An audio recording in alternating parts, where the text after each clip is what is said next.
Welcome to Beast Valley TV. My name is Lavinia Shaw. I'm from Suva, Fiji. The brain houses the mind.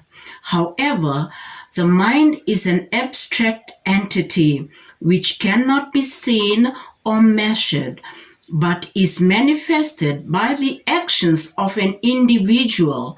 And this leads us to our topic today, which is the mind. There are many studies to try to confirm the effect of food on the mind. They have not reached a satisfactory conclusions simply because they do not know what constitutes a proper diet. The brain is the master organ of the human body, controlling all its actions. The brain needs oxygen and blood sugar, neither of which in short supply, it will affect the thinking. If people are under tension from external influences, the brain supply of sugar and oxygen will be diminished, which means the person's actions may become erratic. They won't be thinking clearly.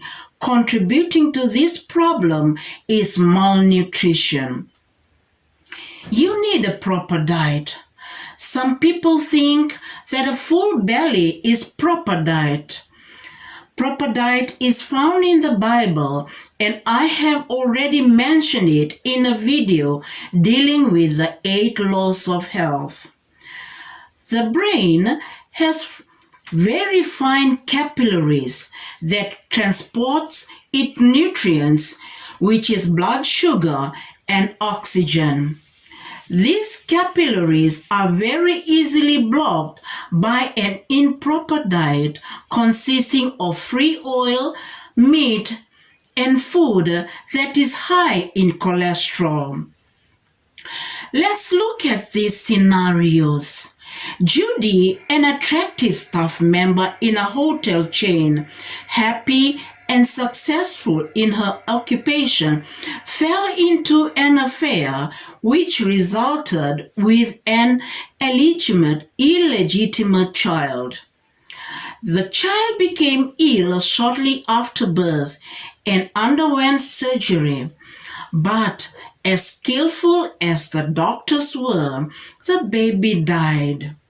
This sad experience left Judy depressed to such an extent that she left her position with the hotel chain and tourist business to seek solace in alcohol and tobacco.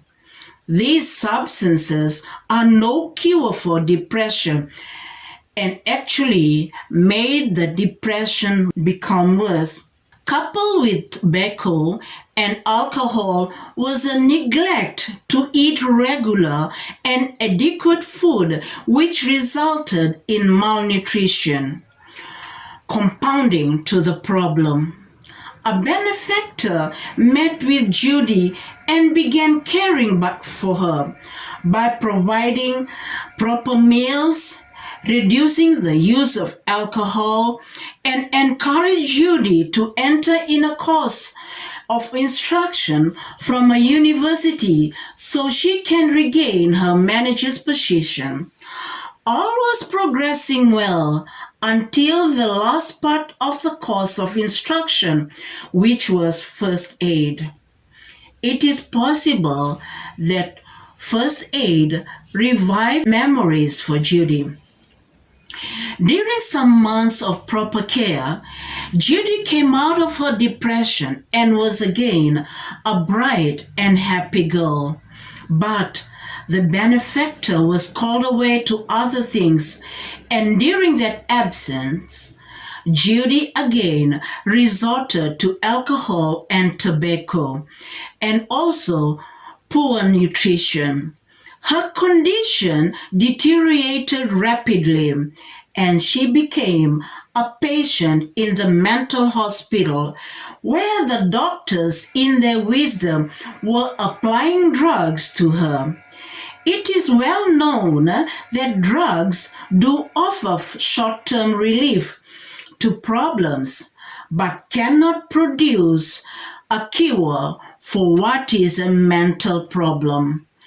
As was demonstrated earlier in her life, Judy responded to proper nutrition and companionship with sympathy.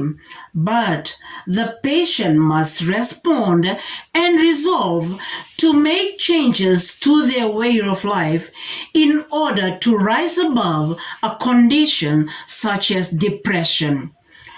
Proper nutrition involves more than the common diet of sugared tea with white flour biscuits and white bread and butter, all of which sets the stage for diabetes later in life and the consequent wondering of why this has happened. The God of creation has given a diet written on the first page of the Bible, the first page to emphasize the importance of a correct and proper diet. Our second scenario is found in the Bible in Mark chapter 5 from verse 1 to 6. The story of a devil possessed leading to insanity, which is also found in Matthew 8 from 28 to 34 and also in Luke 8 26 to 39. Jesus, in company with his disciples, crossed the Sea of Galilee to reach the country of the Gadarenes. Upon landing, they were met by a man with an unclean spirit who lived a solitary life among tombs and outcasts. These outcast men had been in captivity, but apparently so strong, he was able to break any fetters fastened upon him. In spite of his deranged mind, this outcast demonic could recognize Jesus and was constrained to immediately worship him.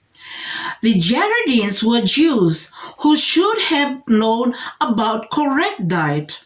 They should also have known about the prohibition about handling and keeping pigs.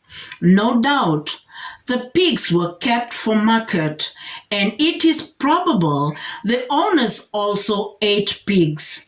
There are some Sabbath keepers today who regard pig meat as good food. They are out of touch with the scriptures and are relying on salvation on misled ministers who in turn do not understand or accept that a minister of the gospel should also be a medical missionary and should know about health and proper diet. In our story, the demons left the man and entered the swines or the pigs. This demonic illustrates many people in today's world who have their minds fettered to the world but have not seen Jesus. God's original diet is found in the Bible in Genesis 1 verse 29 and in Genesis 3 verse 18. If only I could touch the hem of his garment is our next topic, and that is another individual choice. Thank you for watching Vinakavakalevu Medawase.